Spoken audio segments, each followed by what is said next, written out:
భగవద్గీత అధ్యాయం 2 శ్లోకం 4 శ్లోకం అర్జున ఉవాచ కథం భీష్మమహం సంఖ్యే ద్రోణం చ మధుసూదన ఈషుభిః ప్రతియోత్స్యామి పూజార్హావరి సూదన 2.4 అనువాదం అర్జునుడు ఇలా అన్నాడు, మధుసూదన, భగవంతుడా, పూజించదగిన భీష్ముడు, ద్రోణాచార్యుడు వంటి గురువులను నేను యుద్ధరంగంలో బాణాలతో ఎలా యుద్ధం చేయగలను?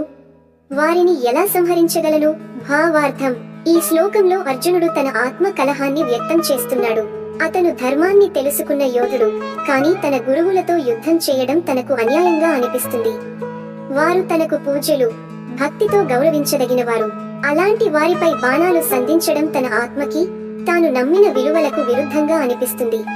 తాత్విక విశ్లేషణ: ఇది కేవలం యుద్ధరంగంలో నడిచే సంభాషణ మాత్రమే కాదు, మన జీవితాల్లో కూడా కొన్నిసార్లు ధర్మం పేరుతో మనకు ప్రేమగా ఉండే వారి పట్ల కఠిన నిర్ణయాలు తీసుకోవాల్సి వస్తుంది. అయితే అసలు ప్రశ్న, ధర్మమేమిటి? వ్యక్తిగత అనుభూతుల కంటే బాధ్యత ఎక్కువవా? ఈ శ్లోకం మనలోని తాత్విక సందేహాలను తొలగించేందుకు పునరాలోచనకు మేల్కొలిపేలా చేస్తుంది. సమాప్తి. ఇది భగవద్గీత అధ్యాయం 2 శ్లోకం 4 యొక్క లోతైన సందేశం.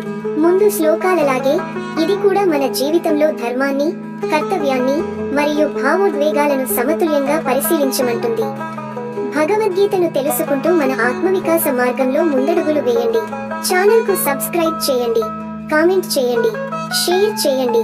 జై శ్రీ కృష్ణ.